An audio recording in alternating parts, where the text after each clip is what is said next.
अलग अलग युग आए हैं, अभी कलयुग चल रहा है।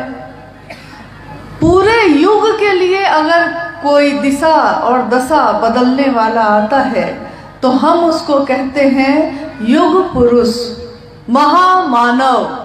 महाशब्द आप गौर करिएगा कि महाशब्द जब भी लगा है महादेव के लिए लगा है, या महादेव जैसा ही कोई आया है, महादेव का संदेश लेकर कोई आया है तो उसके लिए लगा है। तो हम कहते हैं साहब श्री हरिनानंद जी को महामानव हैं, वो युग पुरुष हैं वो।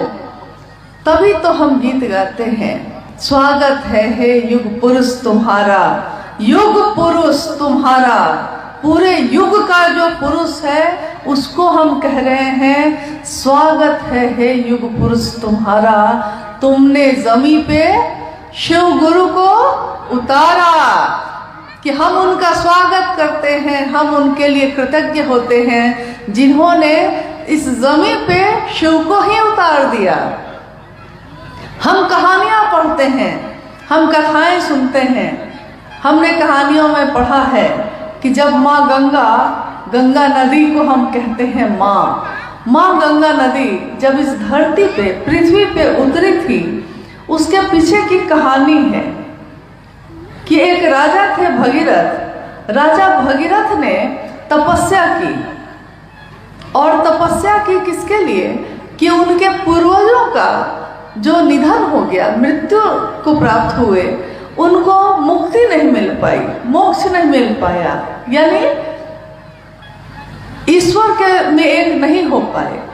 तो लोगों ने कहा कि अगर गंगा का पानी आपके पूर्वजों की अस्थियों को मिल जाए तो मुक्ति हो जाएगी।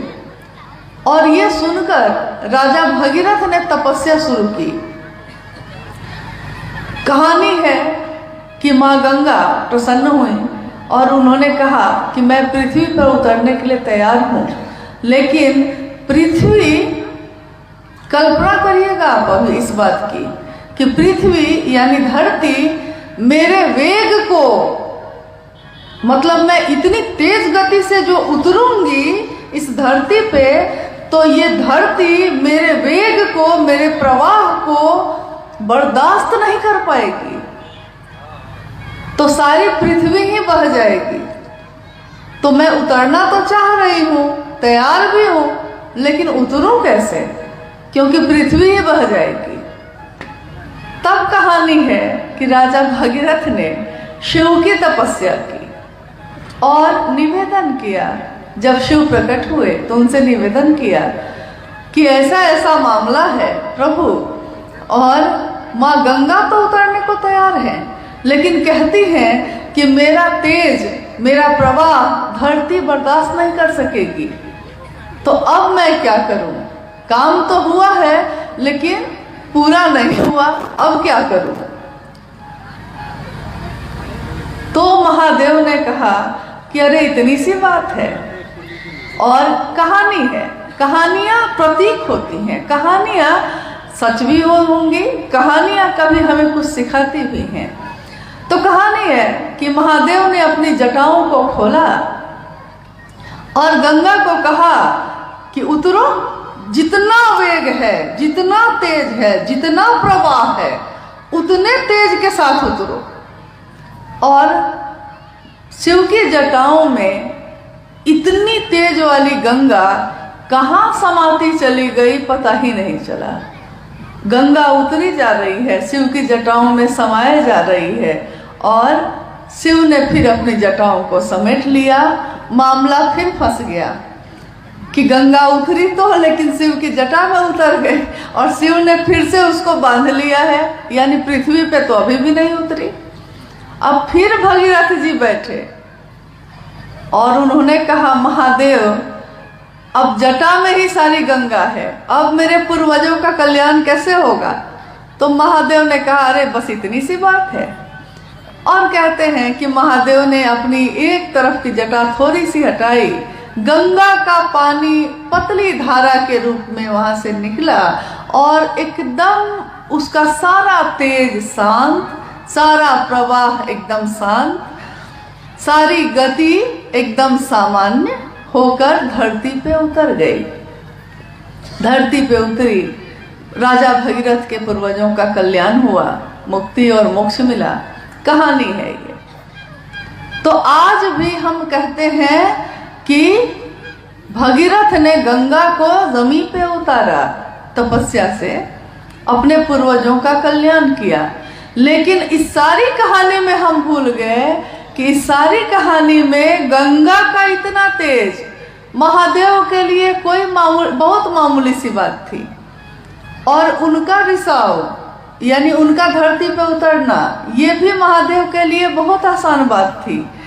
तो बड़ी से बड़ी गति को, बड़े से बड़े तेज को, बड़े से बड़े प्रवाह को जो महादेव पल में, क्षण का भी क्षण नहीं लगता, सेकंड का भी सेकंड नहीं लगता, और उसको अपनी जटाओं में शामिल कर लेते हैं।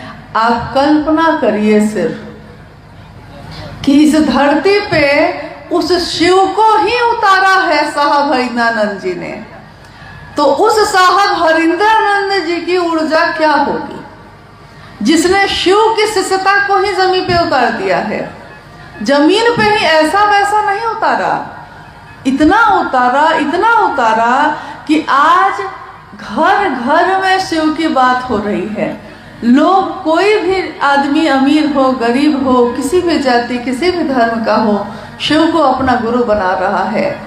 अब इससे कोई फर्क नहीं पड़ता कि वो कैसे जीता है, क्या खाता है, क्या पीता है, कैसे रहता है, कैसा जीवन जीता है। महादेव को इससे कोई फर्क नहीं पड़ता।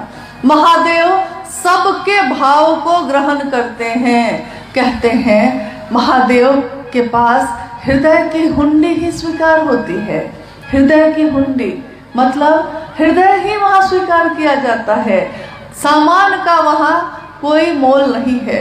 बड़ी से बड़ी संपदा का, जिसने सबको संपदा बांटी हो, उसको हम क्या संपदा देंगे। जिसकी दया, जिसकी करुणा से फूल खिलते हैं, बारिश होती है, उसको हम क्या जल चढ़ाएंगे, हम क्या बेलपत्र चढ़ाएंगे। यानी महादेव भाव के भूखे हैं, भाव ही वहाँ ग्रहण होते हैं। और अभी अभी मैंने कहा कि आप कल्पना कर लीजिए कि जिस शिव के बारे में हम बात भी करने की बिसात नहीं रखते, तेरी चर्चा कर सकूं मैं इतनी बिसात क्या है। अभी अभी भाई क्या नाम है उनका, ईशु गोस्वामी जी, हाँ, गा रहे थे। बहुत दिनों बाद मैंने ये भजन सुना। साहब और दीदी, दीदी नीलम आनंद जी भी इस भजन को गाती थी, या उनके सामने उस समय पुराने गुरु भाई लोग गाते थे।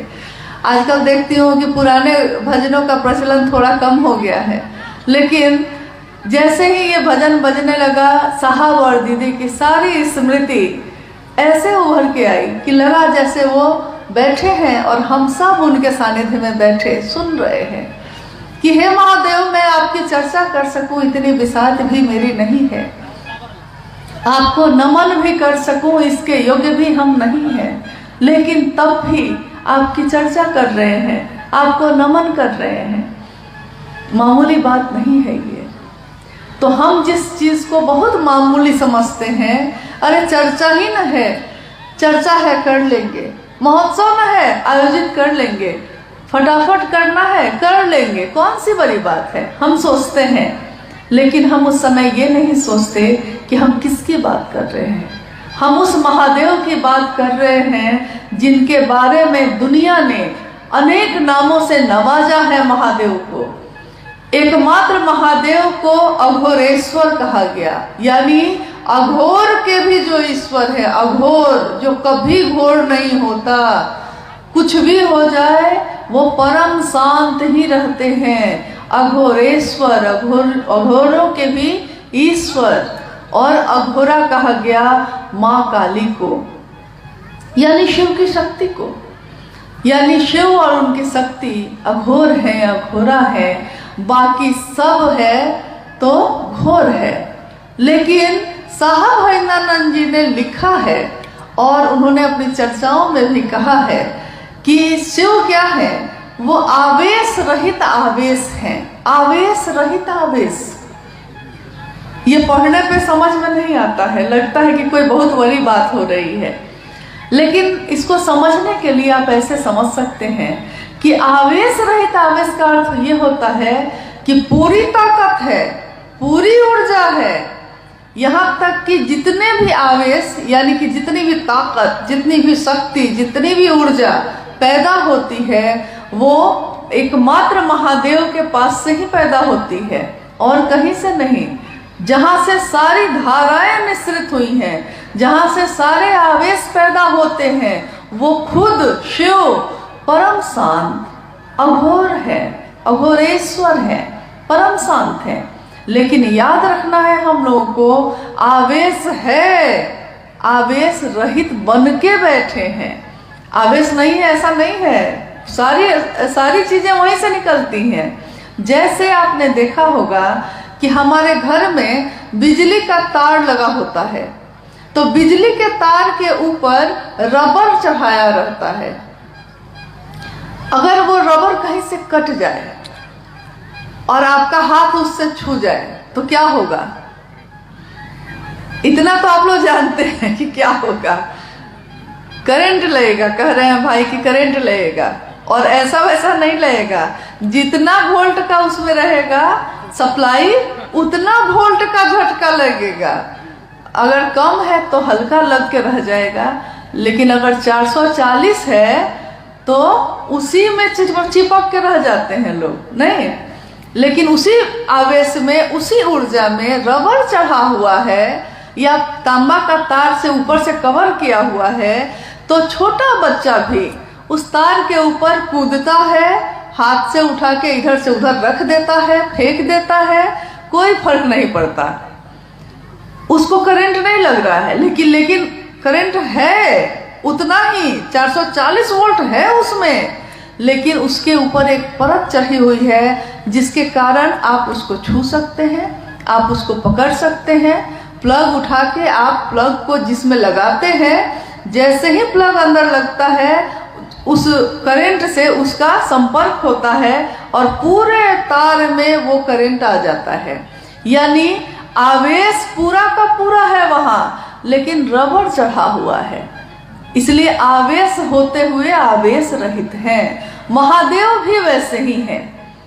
सारे काल को भी जिससे डर लगता है, सारी ऊर्जा का जहाँ से अक्षय स्रोत है वो, लेकिन हमारे आपके जैसे लोगों को के लिए कि हम उनको सुन सकें, हम उनको महसूस कर सकें, हम उनके बारे में बात कर सकें, वो महादेव आवेश रहित होकर बैठा है। तो दुनिया ने कहा कि भोला है ये, भोला बाबा, और किसी को कहा है दुनिया ने, सबको कहा है भगवान है, कोई गलती हो गई तो बड़ा दंड मिलेगा। लेकिन महादेव को तो हम शुरू से बाबा ही समझते आए हैं। महादेव तो अपने हैं, महादेव तो ऐसे हैं जिनको कैसे भी जल चढ़ाइए वो खुशी हो जाते हैं। यहाँ तक कि साहब ने एक बार एक कहानी सुनाई। कहा उन्होंने कि एक जंगल जैसी जगह पे छोटा सा एक मंदिर था, तो मंदिर में शिवलिंग की स्थापना थी, शिव का मंदिर था, शिवलिंग की स्थापना थी। तो चूंकि अब शिवलिंग है तो रात में वहाँ कोई रहता नहीं था कि कौन क्या लूट के ले जाएगा, और मंदिर में बड़ा पहरा रहता है, लेकिन जहाँ पे शिवलिंग की स्थापना हो वहाँ कोई पहरा नहीं रहता, क्योंकि सबको लगता है कि यहाँ से लूटेगा भी तो क्या लूटेगा, सोना चांदी तो है नहीं यहाँ। लेकिन ऐसा हो गया कि वहाँ किसी भक्त ने भाव में आके वहाँ सोने की घंटी लगा दी। अब जंगल में है, लेकिन तब भी उसके पहरा के लिए कोई वहाँ नहीं रुका। एक रात की बात है, एक चोर जिसका पेशा था चोरी करना, चोरी करके ही वो अपने घर को चलाता था, चोरी करने निकला। सब घर में वो अपना देख लिया, बेचारे को कहीं पे मौका नहीं मिला चोरी करने का, चोरी नहीं कर सका। अब बेचारा थक के, है वो चोर लेकिन है तो इंसान, भूख तो उसको लगती है, परिवार को तो भोजन उसको भी देना पड़ता है। तो जंगल के तरफ निकल गया और रोने लगा बैठ के कि हर जगह आज चले गए, कहीं कुछ नहीं मिला। तभी अंधेरे में वो जो सोने का घंटा लगा हुआ था, वो अंधेरा में सोना है चमका। तो देखने गया कि क्या चमका भाई अभी, तो उसने देखा कि सोने की घंटी लगी हुई है, नीचे पूरा अंधेरा था, तो सोना जैसा लग रहा है ये। उसने सोचा कि आज कुछ नहीं मिला तो चलो इसी घंटी को उतार लेते हैं और इसी को बेच के अपना काम चला लेंगे आज। अब नीचे क्या है उसको दिखाई नहीं दिया, और नीचे तो था शिवलिंग। उसने सोचा कि ईंटा या चट्टान कुछ है, पैर से ऐसे ऐसे अंधेरे में टटोला, कुछ दिखाई नहीं दिया, तो देखा कि ऊंची कोई जगह है लगता है, तो पैर को उसी पे रख के खड़ा हो गया और घंटी जो पकड़ा तो घंटी बजने लगी, टन टन टन टन। कहानी है कि महादेव प्रकट हो गए। महादेव ने कहा, मांगो क्या मांगते हो भाई, मैं तुमसे अति प्रसन्न हूँ। चोर घबरा गया, उसको लगा कि मेरे साथ ये क्या हो गया, आज तक तो ऐसा कभी हुआ नहीं, मैंने कोई भक्ति नहीं की, मैंने कभी महादेव का नाम भी नहीं लिया, और सीधे महादेव प्रकट होके कहते हैं कि अति प्रसन्न हूँ, ऐसा मैंने क्या कर दिया। तो उसने कहा कि प्रभु मैंने तो आपके लिए कुछ नहीं किया। महादेव ने कहा कि अरे क्या बात करते हो, लोग मुझ पे जल चढ़ाते हैं, धतूरा चढ़ाते हैं, बेलपत्र चढ़ाते हैं, तुमने तो अपने आप को ही चढ़ा दिया है। तो कहते हैं कि कहानी है कि भाई चोर ने जो मांगा मिला और वापस चला गया। सोचिए महादेव जिससे सारे देवी देवता डरते हैं, जिसकी पूजा राक्षस भी करते हैं, दुनिया जिनके आगे झुक के नमन करती है, वो महादेव किसी भी तरह से प्रसन्न हो जाते हैं। तभी मैंने कहा कि भोला कहते हैं हम उनको। और साहब श्री हरिनानंद जी ने उस शिव को जमीन पे उतार दिया। तो ये कौन सी तपस्या की होगी उन्होंने, और किन लोगों की मुक्ति और मोक्ष के लिए ये काम किया होगा, क्योंकि राजा भगीरथ ने तो अपने पूर्वजों के लिए किया था, लेकिन साहब हरिनानंद जी ने मेरे आपके जैसे असंख्य लोगों तक, जिसके पास भी ये संदेश पहुंचता है कि शिव मेरे गुरु हैं, तुम्हारे हो सकते हैं, उन असंख्य लोगों तक ये बात पहुंचाने की बात की है। और प्रतिदिन लाखों व्यक्ति, लाखों लोगों से, यहाँ तक कि इस पल जब यहाँ ये चर्चा घटित हो रही है, इस समय में भी कितने जगह पे कोई ना कोई गुरु भाई, कोई ना कोई गुरु बहन अभी अपने गुरु की बात कर रहा होगा और शिव के शिष्य होने की घोषणा हो रही होगी उसकी। जागा जागा महादेव से वो जगह जग रहा होगा। आज भी, अभी भी, यानी पल प्रतिपल, प्रतिदिन लाखों की संख्या में शिव के शिष्यों की घोषणा हो रही है, शिव की शिष्यता बढ़ती चली जा रही है। लेकिन आपने कभी सोचा है कि क्या मेरे करने से ऐसा हो रहा है, या आपके करने से ऐसा हो रहा है, या जो आज घोषणा कर रहे हैं उनके करने से ऐसा हो रहा है? जी नहीं। इसमें ऊर्जा उसी की काम कर रही है जिसके तार है हम लोग, बस, और कुछ नहीं है हम लोग। तार जिस दिन कट गया ना तो बिजली का सप्लाई भी बंद हो जाएगा। हम लोग बस तार हैं, साहब उसका ट्रांसफार्मर है, और हम लोग के पास जितना हम सह सकते हैं, जितना हम बर्दाश्त कर सकते हैं, उतना सप्लाई वो देते रहते हैं। ऊर्जा शिव की जो उनके दिल में उतरी, जो नमः शिवाय के रूप में सांसों में उतरी, उसको उन्होंने विश्व मानव के कल्याण के लिए, विश्व मानव के लिए कि वो शिव का शिष्य हो सके, इस धरती पे उतारा। और आज चाहे वो गढ़वा का जंगल हो, पहाड़ हो, घर हो, शहर हो, या दुनिया का कोई कोना हो, आज महादेव की बात हम कितने गर्व से करते हैं, कितनी खुशी से करते हैं। सोचिए जब इतनी खुशी से करते हैं और वो महादेव सब कुछ देने वाला है, तब हम दूसरों के पास क्यों भटकते हैं? कभी कभी कोई कहता है कि कोई महादेव को छोड़कर उधर चला गया, कोई महादेव की शिष्यता छोड़कर उधर चला गया, यानी किसी और मत में, किसी और चीजों में चला गया। मैं हमेशा सोचती हूँ उस समय कि कहते हैं कि कल्प तरु है वो। कल्प तरु का अर्थ होता है एक ऐसा पेड़ जिसके नीचे जब आप खड़े हो जाइए तो आपके मन में जितनी इच्छाएं पैदा होंगी वो सारी इच्छाओं की पूर्ति करता चला जाता है। कल्प तरु है शिव, और शिव के छाया के तले खड़े होकर, शिव के नीचे खड़े होकर हम भिक्षा का पात्र लेकर दूसरों के सामने क्या मंडरा रहे हैं? कौन है उनसे बड़ा? एक बार एक फकीर एक राजा के पास गया, राजा के दरबार में गया। फकीर बेचारा बहुत आर्थिक संकट में था तो फकीर, जीवन में कुछ था नहीं, अब खाने को भी नहीं था। उसने सोचा क्यों नहीं राजा के पास चलते हैं, राजा तो प्रजा की रक्षा करता है ना, तो राजा कुछ तो दे देगा मुझको। तो राजा के पास चला गया। राजा के पास जब जाता है तो दरबार उसको रोक देता है, कहता है कि अभी राजा भगवान की पूजा कर रहे हैं। तो फकीर ने बोला कि भगवान की पूजा कर रहे हैं, कोई विशेष प्रयोजन है या प्रतिदिन करते हैं इसलिए कर रहे हैं? दरबार ने कहा कि नहीं, राजा बड़ा दुखी है, उनकी संतान को सुख मिले इसके लिए आज वो पूजा कर रहे हैं। फकीर ने कहा ठीक है, तब अब मैं चलता हूँ। दरबार ने कहा कि अरे अभी अभी तो आए थे, अभी राजा उठ जाएंगे तो जो तुमको मांगना होगा मांग लेना। फकीर ने कहा कि जो खुद ईश्वर से मांग रहा है तो उससे मैं क्या मांगूं, मैं भी खुद ही ईश्वर से मांग लूंगा। तो देखिए यहाँ कोई दूसरा हमको क्या दे सकता है, लेकिन वो महादेव वो भी दे सकता है जो हमारे भाग्य में नहीं होता, जो हमारे किस्मत में नहीं होता। वो कौन दे सकता है? तो वो महादेव दे सकते हैं। क्यों दे सकते हैं? क्योंकि सबसे बड़ा मास्टर वही हो सकता है जिसने इस दुनिया को बनाया हो। जो बनाता है उसी को पता होता है उसके हर चीज का। देखा होगा आपने कि कोई बढ़ई है, वो टेबल बनाया है या पलंग बनाया है, मान लीजिए पलंग बनाया है। अब वो पलंग में कहीं कहीं कुछ खराबी हो रही है तो आप उसी बढ़ई को खोजने जाते हैं। क्यों?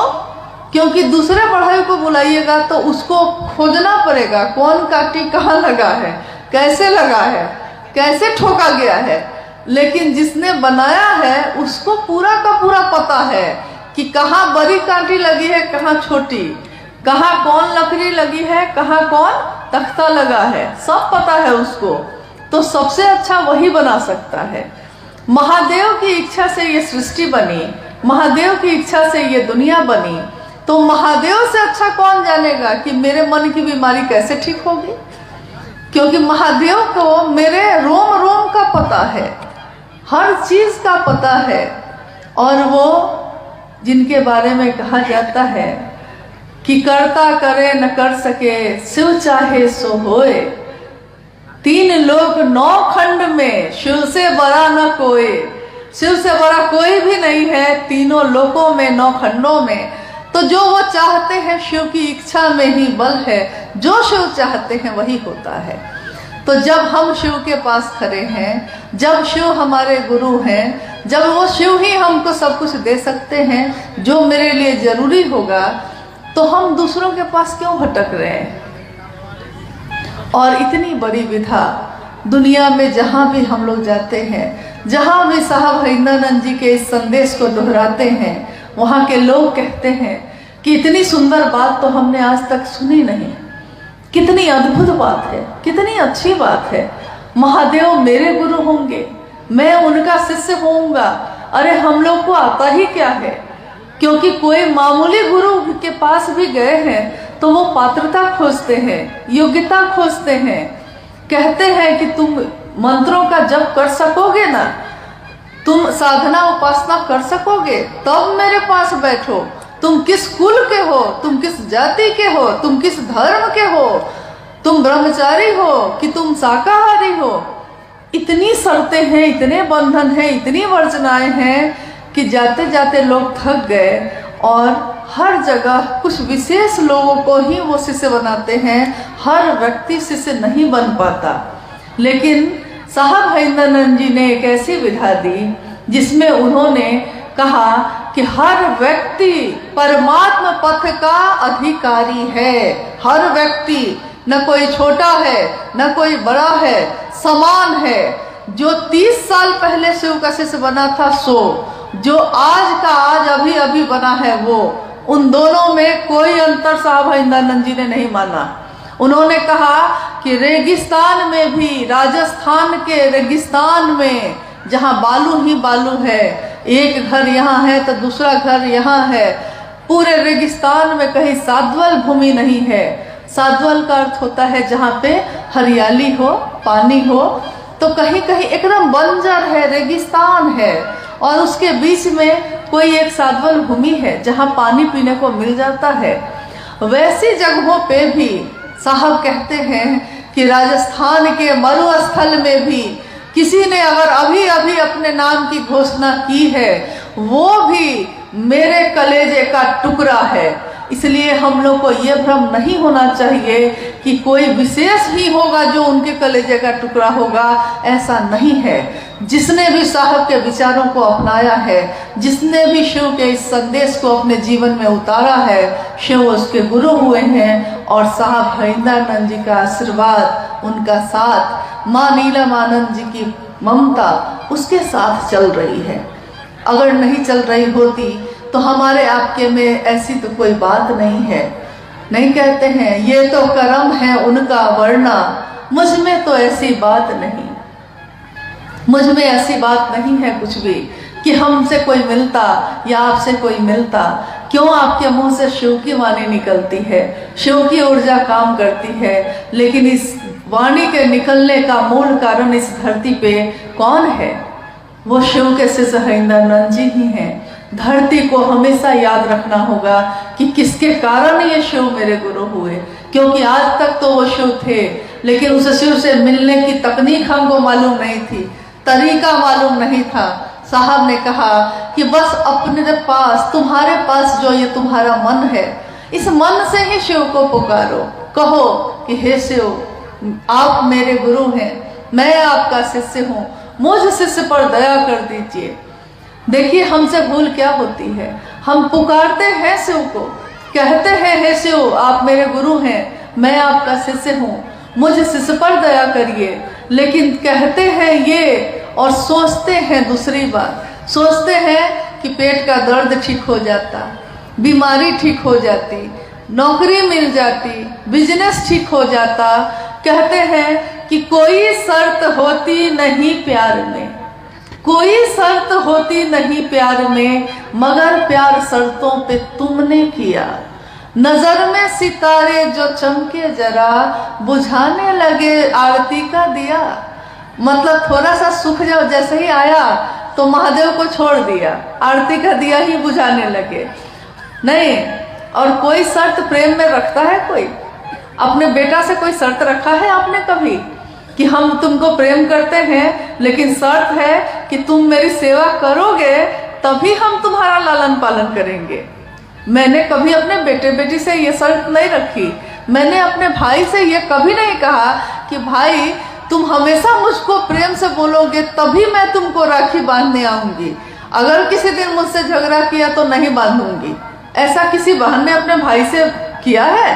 यानी प्रेम शर्त नहीं रखता, लेकिन शिव से प्रेम करने की ये विधा, ये तीनों सूत्र, जिसमें पहला सूत्र है दया मांगना, इसमें हम रखते हैं, बोलते हैं दया दी करिए, लेकिन रखते हैं शर्त। महादेव अगर आप मेरा ये काम पूरा कर दीजिएगा तो हम मनौती चर्चा करेंगे।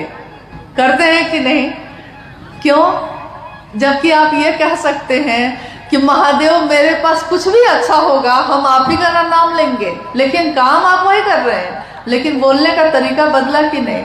महादेव मेरे जीवन में अगर कुछ भी अच्छा होगा तो आप ही ना मेरे सबसे ज्यादा अपने हैं, तो हम आप ही की चर्चा करेंगे। देखिए ये भी एक तरीका है, लेकिन आप कहते हैं कि अगर पूरा होगा तब आपकी चर्चा करेंगे, और नहीं पूरा हुआ तब नहीं करेंगे। और चाहते हैं कि महादेव दया करते ही रहें। हम शर्त रखते हैं और कहते हैं कि महादेव आप दया करते ही रहिएगा। और महादेव की दया एक शिष्य पर जब हो जाती है तो उस शिष्य में कोई गुरु अपने शिष्य को अपने जैसा बनाता है। महादेव भी जब गुरु होंगे अपने शिष्य को अपने जैसा बनाएंगे। महादेव को कहाँ फर्क पड़ता है? उनके ससुर ने उनको नहीं बुलाया यज्ञ में, तो महादेव को कहाँ फर्क पड़ा। उन्होंने माँ सती को भी मना किया, तुम भी मत जाओ, छोड़ो, सबको बुलाया है, बुलाने दो। न मान का भय न अपमान का भय, जहाँ सारी चीजें खत्म हो जाती हैं वो है महादेव। और उस महादेव का एक रूप है जगत गुरु शिव का। तो सिर्फ कल्पना करिए और सोचिए महादेव के बारे में कि क्या आज तक ये महादेव हमारे इतने अपने हो सके थे, आज हो सके हैं। तो उस महादेव को छोड़ के अब कहाँ जाए। महादेव कितनी मुश्किल से मिलते हैं, कितनी मुश्किल से मिले हैं हम लोगों को। न जाने हम लोगों ने कितने जन्म लिए होंगे, न जाने कौन सा कर्मफल होगा कि ये मानव का तन मिला है, इंसान का शरीर मिला है, तब कहीं जाकर शिव गुरु के रूप में मिले हैं। तो जो महादेव इतनी मुश्किल से मिले हैं, तुमसे एक पल में कैसे बिछड़ जाए हम, जिससे मिलने में शायद जमाने लगे, शायद महादेव से मिलने में जमाने लग जाएंगे, उनसे एक पल में हम कैसे बिछड़ जाएं। तो मान लिया है तो मान के रखिएगा, नहीं माना है तो मानने की कोशिश करिए, और मान कर बैठ भी गए हैं अगर तो फिर से चलाने की कोशिश करिए। और दूसरों को जो दीजिएगा वही आपको भी मिलेगा। इसलिए दुनिया में प्रेम दीजिए, सम्मान दीजिए, शिव के लोगों का सम्मान करिए। कहते हैं कि साहब ने कहा कि दक्षिण भारत में एक संत हुए तिरुमूलर, उस संत के लिखी हुई कुछ किताबें हैं, उसमें वो कहते हैं कि मेरे गुरु नंदी ने मुझसे कहा है, संत तिरुमूलर कहते हैं मेरे गुरु नंदी ने मुझसे कहा है कि अगर सेवा ही करनी है तो उनकी करो जो शिव की सेवा में लगे हैं। ये कौन लोग हैं जो शिव की बात करते हैं? ये वो हैं जो चलते फिरते मंदिर हैं, चलते फिरते मंदिर, जो जहां भी जाते हैं अपने शिव के नाम का दिया जलाते हैं और आगे बढ़ जाते हैं, महादेव से जोड़ते हैं और आगे बढ़ जाते हैं। खुद से जोड़ने की इच्छा नहीं है, खुद से जोड़कर हम क्या दे सकेंगे किसी को, लेकिन महादेव सब कुछ दे सकता है। तो महादेव से जोड़िए और आगे बढ़ जाइए। आइए हम लोग कुछ जिज्ञासाओं पे भी बात कर लेते हैं, अगर आई हैं तो। गुरु भोग एवं मोक्ष के अभिन्न रूप से दाता है, कैसे? शिव गुरु भोग और मोक्ष के अभिन्न रूप से दाता है। आप गौर कीजिएगा, इसमें शब्द है दाता, यानी जहां से ये चीज शुरू होती है। शिव दाता है, बाकी दुनिया में कोई भी है जिसने भी शिव से लेकर आपको हमको दिया है उसको कहते हैं प्रदाता, यानी दाता से लेकर देने वाला। तो शिव को कहा गया कि भोग और मोक्ष के अभिन्न रूप से दाता है वो। भोग यानी यहाँ भोग का अर्थ होता है जो लौकिक जीवन का जो भोग है। यहाँ तक कि भोग में आप क्या गिनते हैं? अच्छा घर हो, संतान हो, गृहस्थी अच्छी चले, खेत हो, घर हो, गाड़ी हो, सारी चीजें हो, वैभव हो, लोग मुझको जाने। इस सब के साथ अंतिम शर्त ये रहती है कि लोग जाने कि हम हैं बड़का आदमी यहाँ के। आप सोचिए तो आखिर लोग घर सुंदर से सुंदर बनवाते हैं, लेकिन मैंने कितनी बार देखा है कि इसके लिए नहीं बनवाते हैं कि उनको मन है, वो इसके लिए बनवाते हैं कि बाकी गांव के लोगों का घर कैसा है पहले देख लेते हैं और देखते हैं कि अच्छा इससे बढ़िया घर हम बनवाएंगे, हमको उसको दिखाना है कि उससे बढ़िया घर बनाएंगे, तो वो उससे बढ़िया घर बनाते हैं। तब तक तीसरा आदमी शुरू कर देता है तो वो इससे भी बढ़िया बनवाता है, इसका कोई अंत नहीं होता।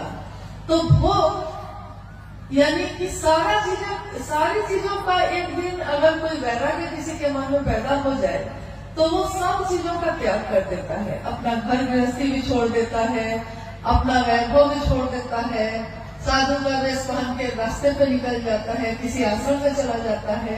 लेकिन एक ऐसा भोग है जिसको वो कभी भी नहीं छोड़ पाता।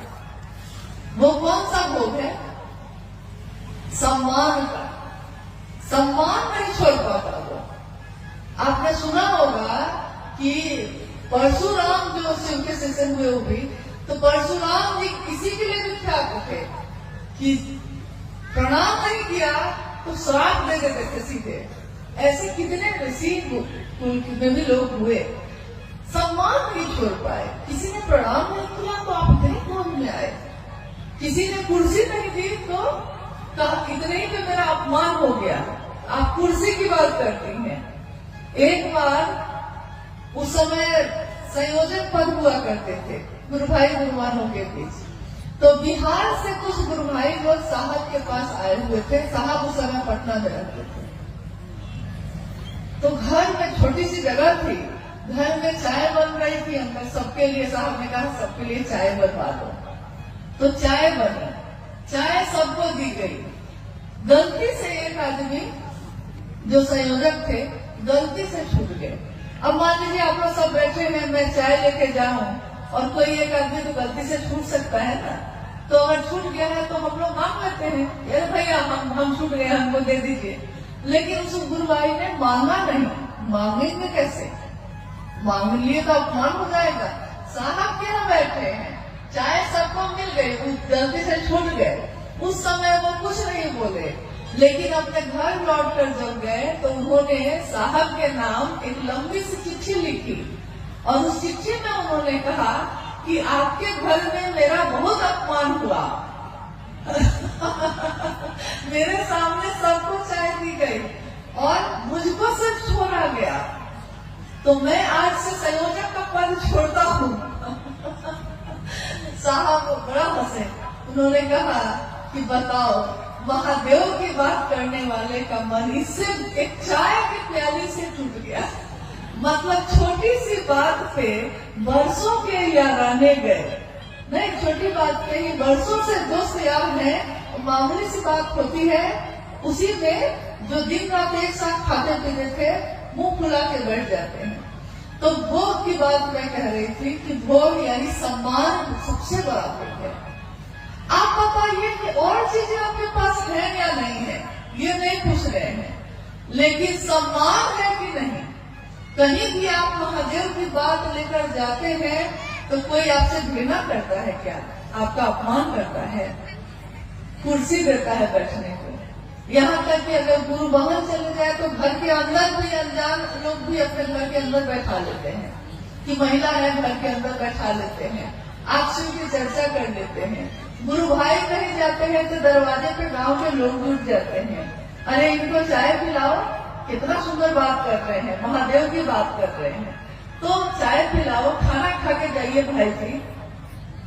यानी जहाँ कोई पूछता भी नहीं था मुझको, इसी रास्ते से कितनी बार गुजर जाते, क्यों कोई मेरे रहने की व्यवस्था करता, क्यों कोई मेरे लिए खाना बनाता।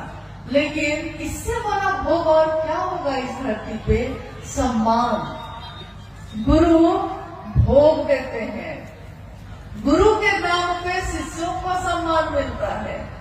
मोक्ष देते हैं, मोक्ष मतलब मुक्ति, जन्म और मरण के चक्र से मुक्त हो जाना, मोक्ष प्राप्त कर लेना, यानी बार बार जन्म नहीं लेना पड़ेगा, शिव में ही मिल जाएंगे, ऐसा हो जाएगा।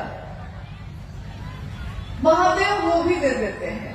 चलिए, आपकी यही इच्छा है तो आपकी यही इच्छा पूरी होगी। लेकिन एक बार साहब ने पूछा चर्चा स्थल पे कि शिव के शिष्यों को अगर गुरु भोग और मोक्ष दोनों देंगे, दोनों दे देंगे, लेकिन जिसने शिव को चाहा है, जो शिव के नाम पे दीवाना है, मस्त है। कल गुरु महाराज ने कहा कि हम लोग मस्त हैं, महादेव की बात करके हम लोग मस्त रहते हैं। देखिए, जो गुरु के नाम पे मस्त है, दीवाना है, उसको गुरु अगर भोग और मोक्ष दोनों अभिन्न रूप से एक साथ देते हैं, वो लेगा कि नहीं लेगा? क्या करेगा? जिसको शिव से लगन लग गई हो, जो शिव से ही लगन लगा बैठा हो, सूरती के डोरी या गगन पीछ लागल, कोई गेले गुरु से स्नेह हो, गुरु से स्नेह हो गया है। सुरती की डोरी यानी यादों की जो डोरी है, कहाँ लग गई है? तो गगन बीच लागल, गगन के बीच जो शिव है ना, वो केंद्र में जो है, मेरी याद, मेरे दिमाग की हर चीज, मेरे दिल की हर चीज वहीं पे लग गई है। तो जो वहां लग गई है, तो उसके बाद महादेव कहते हैं ये भी लोगे कि क्या? तो अब चाहत ही नहीं है। साहब कहते हैं कि जिसने शिव को चाह लिया उसको शिव भोग और मोक्ष देंगे भी, तो वो लेता कहाँ है? और जन्म भी वो बार बार लेना चाहता है, मोक्ष नहीं चाहता है। मोक्ष लेंगे तब तो खत्म ही हो जाएगा मामला, फिर महादेव का काम तो बहुत बाकी है। तो खाली इसी जन्म में करना है कि अगले जन्म में भी करेंगे हम लोग, कि जन्म जन्म तक ये करते रहेंगे। शिव के लोग शिव का आदेश जन्म जन्म तक करते रहेंगे। तो मोक्ष भी देने आ रहे हैं महादेव, तो हम लेने को तैयार नहीं है। महादेव भी कहते हैं कि हमेशा हमको पागले लोग से पाला पड़ता है। कोई उनके यहाँ ढंग का है, भूत है, बैताल है, पिशाच है, देवता भी है, गंधर्व भी है, सब अलग अलग तरह के लोग हैं। उनको भी लगता है कि देखिए, तो गुरु भोग और मोक्ष दोनों अभिन्न रूप से देते हैं। हाँ, अगर आप लेना चाहिए तो अब आप लेना क्या चाहते हैं? बात तो ये ना है। अगली जिज्ञासा है कि शिव की पूजा एवं चर्चा में क्या अंतर है, समझाने की कृपा की जाए। जिज्ञासा आपने सुनी, शिव की पूजा और शिव की चर्चा में क्या अंतर है? शिव ही है, एक ही सत्ता है शिव। पूजा भी हम कर रहे हैं तो शिव की ही कर रहे हैं, और चर्चा भी कर रहे हैं, यानी गुरु रूप की चर्चा कर रहे हैं, गुरु मानकर शिष्य बनकर चर्चा कर रहे हैं, तो शिव की ही कर रहे हैं। लेकिन एक भारी अंतर है दोनों में। भारी अंतर ये है कि शिव की पूजा में श्रद्धा चाहिए, विश्वास चाहिए, समर्पण चाहिए। शिव की पूजा यानी कि पूजा में हमारे बुजुर्ग कहते हैं, हाथ जोड़ के सिर झुकाओ, आंख बंद करो, मन महादेव पे लगाओ, विश्वास रखो, विश्वास करो, समर्पण करो, श्रद्धा रखो, तब होती है शिव की पूजा। और शिव की चर्चा में विश्वास नहीं है तब भी कोई बात नहीं है, श्रद्धा नहीं है तब भी कोई मामला नहीं है, समर्पण नहीं है तब भी कोई फर्क नहीं पड़ता है। यानी साहब महेंद्रानंद जी कहते हैं कि अविश्वास में, अश्रद्धा में, संशय में, विचारों में ही नहीं, कुविचारों में भी शिव आपके गुरु हो सकते हैं। सिर्फ एक विचार, कुविचार मतलब कि महादेव के लिए अगर खराब भी सोच आप रखते हैं ना, तब भी वो महादेव आपसे रिश्ता जोड़ लेता है। आप कुछ भी सोच के सकिए, लेकिन लोहा अगर सटता है पारस से तो सोना ही बनता है, वो कैसे भी सके, तरीका चाहे उसका जो हो। यानी शिव की पूजा में श्रद्धा चाहिए, विश्वास चाहिए, समर्पण चाहिए, और महादेव की चर्चा में विश्वास हो तब भी ठीक, अविश्वास हो तब भी ठीक। मास्टर को कोई फर्क नहीं पड़ता कि आप उस पर विश्वास करते हैं कि नहीं करते हैं। खाली क्लास में चले जाइए, वो मास्टर तो पढ़ा ही लेगा, वो चाहे जबरदस्ती पढ़ाए, चाहे खुशी खुशी पढ़ाए, लेकिन पढ़ा के बच्चा को कलेक्टर बना ही देता है, मास्टर पढ़ा लेगा। तो महादेव के पास जाने के लिए श्रद्धा है तो जाइए, क्योंकि श्रद्धा तो भक्त को होगी, समर्पण तो भक्त को होगी। क्योंकि पहला सूत्र कहता है शिव से दया मांगना याचना की अभिव्यक्ति है, भक्ति की अभिव्यक्ति है। दया मांगना, याचना करना भक्ति की अभिव्यक्ति है। और भक्त कौन होता है? हम लोग अमूमन बोलचाल की भाषा में कहते हैं कि अरे ये अमुक चीज के भक्त हैं, ये इनके भक्त हैं, लेकिन भक्त होना बहुत बड़ी बात होती है। हम जब कहते हैं कि कोई विचार में शिव को गुरु माना है, विचार भी जब घने होते हैं, घनीभूत होते हैं, तब वो भाव बनते हैं। भाव भी जब घनीभूत होते हैं तब वो प्रेम बनता है। प्रेम भी जब घनीभूत होता है तब कहीं जाके भक्त होता है, तब भक्ति होती है। तो क्या वैसी भक्ति हम लोग की है कि शिव नहीं तो कोई नहीं? क्या उमा के जैसा है कि वर हूं शंभु नहीं तो रहूं कुंवारी, वरण होगा तो सिर्फ शिव का नहीं तो किसी का नहीं होगा? क्या ऐसी भक्ति है? अगर है तब भी शिव के लिए है आप, और नहीं भी है अगर, तो ये रास्ता बहुत सरल है कि गुरु मान लीजिए, तू गुरु बनाना हो जेकर देहल चोला बा, दुनिया का भी कह के देवे वाला भोला बा। तो दुनिया क्या देती हमको? दुनिया तो कभी प्रेम देती है, कभी अपमान करती है, कभी अपना बनाती है, कभी पराया कर देती है। लेकिन महादेव तो ऐसा नहीं करते, वो एक बार अपने हो जाते हैं तो हमेशा अपने ही रहते हैं। तो शिव की पूजा और शिव की चर्चा में, दोनों में बड़ा भारी अंतर है। लेकिन शिव की चर्चा आपके मेरे मन में धीरे धीरे शिव के विचार को, उन्हीं के भाव को, उन्हीं के प्रेम को, उन्हीं की भक्ति को गहरा करता चला जाता है। और साहब हरिनानंद जी ने कहा है कि शिव की शिष्यता में एक ही चीज अनिवार्य है। क्या? शिष्यानुभूति पढ़ी है आपने? साहब की बोली हुई, वो लिखी हुई किताब है, छोटी सी, 1990 के दशक में छापी गई थी। आप में से किसी ने शिष्यानुभूति पढ़ी है? आओ चले, शिव की और किताब में भी है वो, आपने किसी ने पढ़ी है? गढ़वा में कोई पढ़ा ही नहीं शिष्यानुभूति, पढ़े हैं ना कुछ लोग? तो उसमें एक ही चीज अनिवार्य है, कुछ नहीं है तो कोई बात नहीं, अस्थाई शिष्य भाव, यही एक अनिवार्य चीज है। लेकिन ये अनिवार्य चीज जो है बड़ा मुश्किल है, बहुत कठिन है। लेकिन करत करत अभ्यास के जन्मति होते सुजान, करत करत अभ्यास, यानी शिव की चर्चा करते करते, शिव की बात करते करते, दूसरे को स्टेशन पहुंचाते पहुंचाते हम भी पहुंच जाते हैं। दूसरे को महादेव का रास्ता दिखाते दिखाते हम भी उस रास्ते पे चलने लगते हैं। कहता है ना, हमको नहीं देखा हुआ है, तुम दिखा दो, तो हम भी तो उस रास्ते पे चल देते हैं।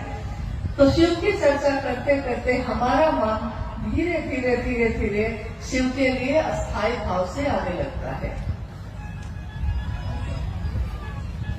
एक जिज्ञासा है,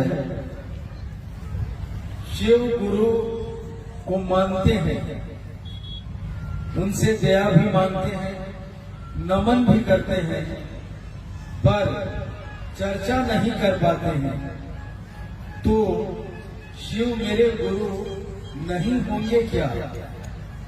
चर्चा कैसे कर पाएंगे?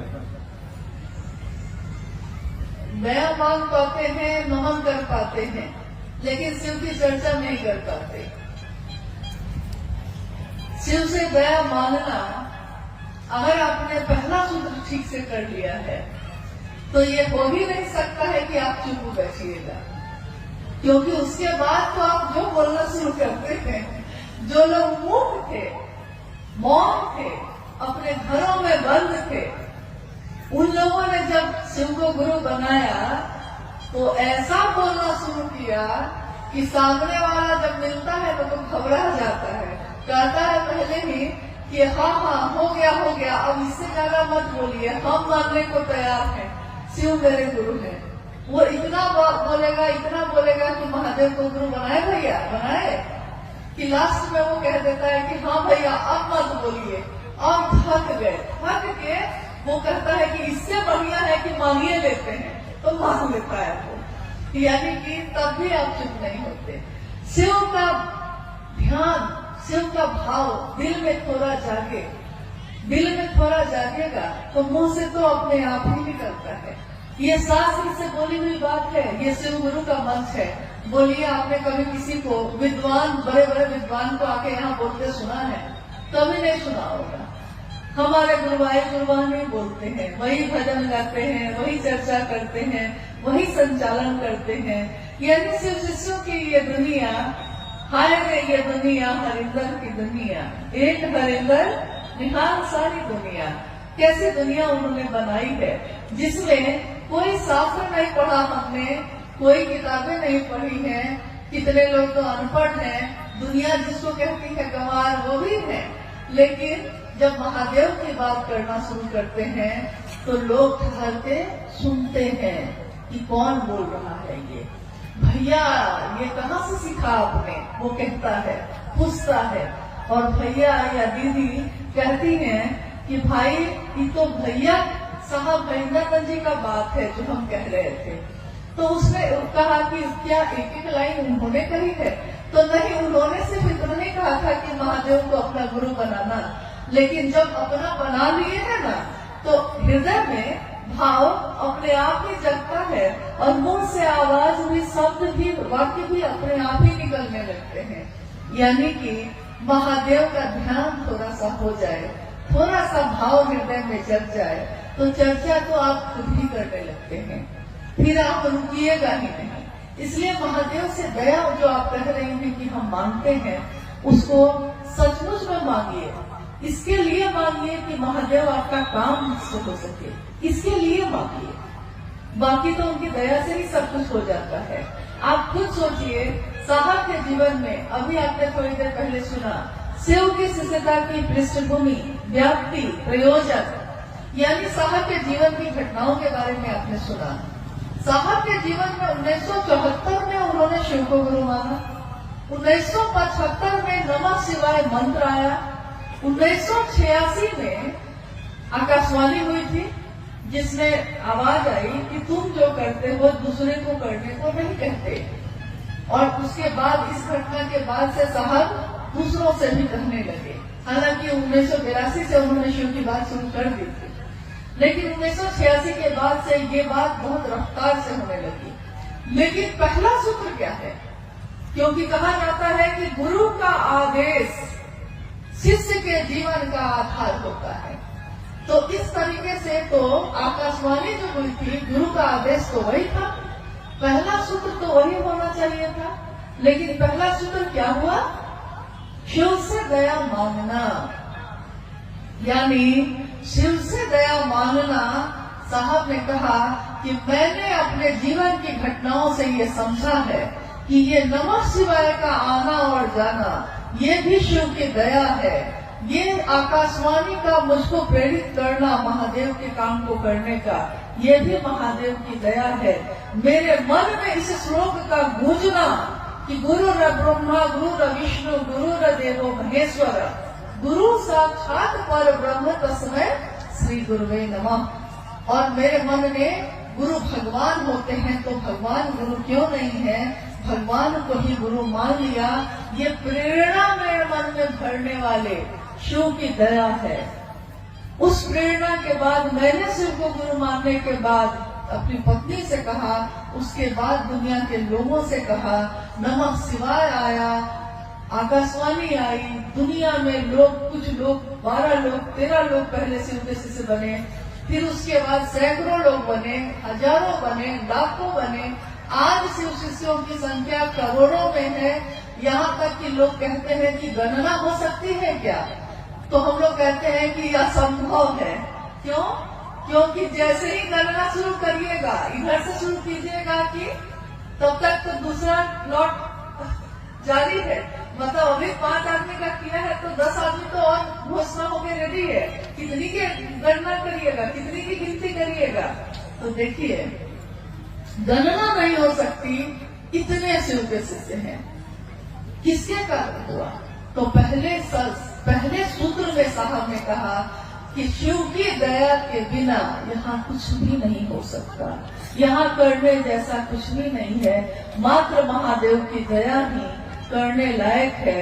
देखिए, अभी हम लोग आए तो धूप थी इतनी तेज, महादेव के भाव में हम भी हैं, महादेव के भाव में आप भी हैं। क्या मौसम नहीं बदल गया है? कब हवा ठंडी हुई आपको पता भी नहीं चला, आपका ध्यान भी नहीं गया। इससे पहले बहुत गर्मी थी। तो मौसम बदलते हैं, भाव बदलते हैं, मन बदल जाता है, गर्भवानी खुशहाली में बदल जाती है, कुछ भी हो सकता है यहाँ। तो महादेव की दया से सब कुछ हो सकता है। तो पहले सूत्र में साहब ने कहा कि महादेव की दया ही शिष्य के जीवन की शुरुआत करता है। अगर नींव का पत्थर मजबूत हो तो उसमें कितनी भी बड़ी इमारत बनेगी वो मजबूत होगी। नींव का पत्थर यानी कि घर जब हम बनाते हैं तो घर बनाते समय नीचे नींव बनाते हैं, तो नींव बहुत मजबूत बनाते हैं, क्योंकि हम कहते हैं कि नींव मजबूत होगा तब ना दीवार भी मजबूत होगी। तो शिव से दया मांगना उसी नींव की तरह है। अगर शिव से दया मांग लिया है ठीक से, मन से, इसके लिए कि आपका काम हो सके, तो चर्चा तो आप ढूंढाल करिएगा और नमन में तो आपका मन दिन रात रहेगा ही रहेगा। इसके सिवा और कोई चारा नहीं है।